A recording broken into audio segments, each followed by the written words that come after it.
Hey, what's up guys, welcome back to a new video on this channel. So in today's video guys, I am actually going to be interviewing the Greenville developer Barkus. So I'm going to be asking him some questions about things that are related to Greenville. And yeah, hopefully you guys will be interested in this video since there are actually some pretty cool questions that I will be asking. And yeah, let's just get straight into it. Alright, so the first question is, are any vehicle customizations like push bars coming in the future, as there are some pictures of this in Truck Planet? For now, we're definitely looking into options, but we're gonna have to like redo a lot of our backend stuff that the players don't see in order to actually have this come to the game. So we're looking into it. We definitely want to, but like I said, we're going to revamp our backend and then look how to implement that. Alright, the next question is, how much time on average can it take to model an individual car?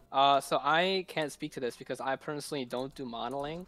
But I do know that it can take about a week or two depending on what car it is and how many trims it has and all of that. Next question is, what are your future plans for the game? I've been playing since 2017 and I'm wondering what's next for this game. So if you join our Discord server, we do have suggestion channels where we have a lot of planned features that players can look. Definitely always looking at the suggestion channels for more suggestions that the player community can give us. So I can't really speak too much on like definite plans, but we do have a lot of planned features, and again, we're always taking suggestions on how to improve the game and all that. Right, so the next question is actually a pretty interesting one, and it says, was the Greenville trilogy simply an April Fool's joke, or is it actually predicted to be further developed? So initially it was actually supposed to be an actual event. However, Hunter still not sure if he wants to approach it that way and still continue development with that, or just leave it as is. It wasn't supposed to be a joke actually. It was supposed to actually happen. Like I made a lobby and everything for the game, but obviously the idea kind of morphed into something else, so for now we're not really sure how we want to approach that. We haven't talked about it in a while either. Right, so the next question is, do you guys ever plan on adding bicycles or motorcycles into Greenville? Bicycles I'm not so sure about, but motorcycles, we're definitely looking into starting the framework for that for the back end and getting some models going. So I don't have a date for that, but definitely there will be a planned feature that is coming to the future. Next question is, how many months in planning did it take to release GV4? Well, to my knowledge, this is how the timeline went. So I believe around late 2019, no, 2018 actually. I can't remember. I believe it's 2018. On Twitter, the official Greenville account made a post about like the game getting revamped and all that. And I wasn't a developer at the time. I became a developer in April of 2020. So there were a bunch of different iterations of the map. At one point, it was like a completely fictional map, not based off of the actual Greenville. And there was another version of the map before the current version today. And then also we had a lot of there was a lot of different developers that came and went. But then eventually in April 2020, I got hired and then I did my portion. And then the revamp released in September. So definitely I believe that the current development team is much more organized and formatted compared to what seems to be like the past development team. Next question is, when will the gun rework be added, since it's been teased for months and it hasn't been released yet? So the gun rework, I don't know if I personally teased the scripting. I don't believe I have, because I'm the one scripting that. But I know the models have been teased. I actually have not touched that in a couple of months because I've been busy doing more important stuff for Greenville. But I actually opened up the file a few days ago to take a look at it. So definitely we'll be working on it in the future soon, but I don't have a date for that. And then the next question is, will semi-trucks ever be added, or are they planned to come? Well, if you look in our Discord, it was a planned feature. We still want to add them, however, technically we're not, like, as a technical aspect, we don't know how to implement it precisely. I know other games have them and such, so we're looking to advance our technology and to implement them properly.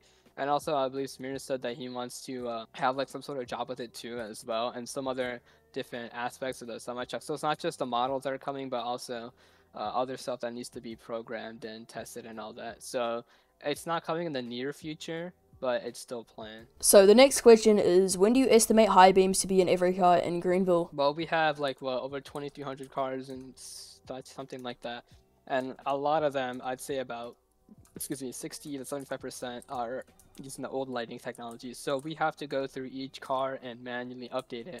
Additionally with that, we also want to switch to future lighting. So if we're going to do future lighting, we have to go through every car, the old ones and the new ones, and update the lights on that as well. So that may come whenever future lighting comes. or it may be separate. But I really don't know about that. With future lighting, we obviously want to do it, but we're waiting on it to be a little bit more performant because obviously with the game, you have players with a variety of devices. And right now, to our knowledge, it's not that performant on people on lower end devices. So we're trying to make sure that everyone can play the game equally and not, have an actual enjoyable experience. Alright, so the next question is, will we ever get a new driving aid, like a lane departure or something else? So if I remember correctly, this was actually being prototyped, but I'm not sure about the future of it personally because I'm not working on that. So I can't really speak to that. Like I said before, it was being prototyped. I don't know if it's gonna come to the main game or not. Alright, so the next question is, what part of updating the game actually takes the longest? Really buildings, because we only have, I believe, 2 or 3 building developers, and it may not look like we add a lot of buildings to the game, but we're always working on adding more stuff for future updates as well. So probably buildings. Alright, next question is, do you ever think GV will add game codes, for example, in-game currency or cars? If I recall correctly, I believe Smir said, I don't know if he said it publicly or privately, but like in the dev team internally, but I believe he said he does not want this in the game. I forgot why, but definitely just because we have our mind set on something now doesn't mean that we'll change, or that we don't change our minds in the future. So if we do add it to the game, definitely a lot of codes will be posted on Twitter, possibly in Discord, and on our Instagram too, I believe, as well. So just keep an eye out for that if we ever do eventually end up doing that. Alright, so the next question is, will there ever be a remodeled airport, and what will you guys do with the Appleton area since it's so empty? I don't want to speak publicly on the map, because we do have a lot of ambitious stuff planned for that area, but I'm not going to speak publicly on that right. Alright, so the next question is, what inspired you to become a Greenville developer, and what caused you to become one? So when I was first hired, I just did like liveries or emergency cars and stuff. I was friends with Hunter since I believe 2018, so like we talked and stuff, but I obviously like I said before, I became a developer in April 2020. So, and then I eventually transitioned just from liveries and cars, and I did a little bit of minor programming, and then I eventually migrated full-time to programming, and now cars is just something I do on the side. So if you look at the future updates channel and you see all the posts, if you look from my older messages, a lot of it is cars. Like there were tons of cars being posted. Now there's not that many cars, but a lot more features worked on. And sometimes I don't post features that I'm working on publicly, but I do it privately. So at least in every update, I believe I have at least one feature or something like that. So the next question is, will a feature called car testing ever come in one of the upcoming updates? Yeah, the devs have definitely talked about this, and we do want to implement it, but we have other priorities first before adding that. So it's definitely a planned feature, but we just have to work on some other stuff first. Alright guys, so since I'm an NPC, I forgot to do the outro, so hopefully you guys did enjoy this video. If you did, make sure to leave a like and subscribe, and anyways, I'll see you guys later.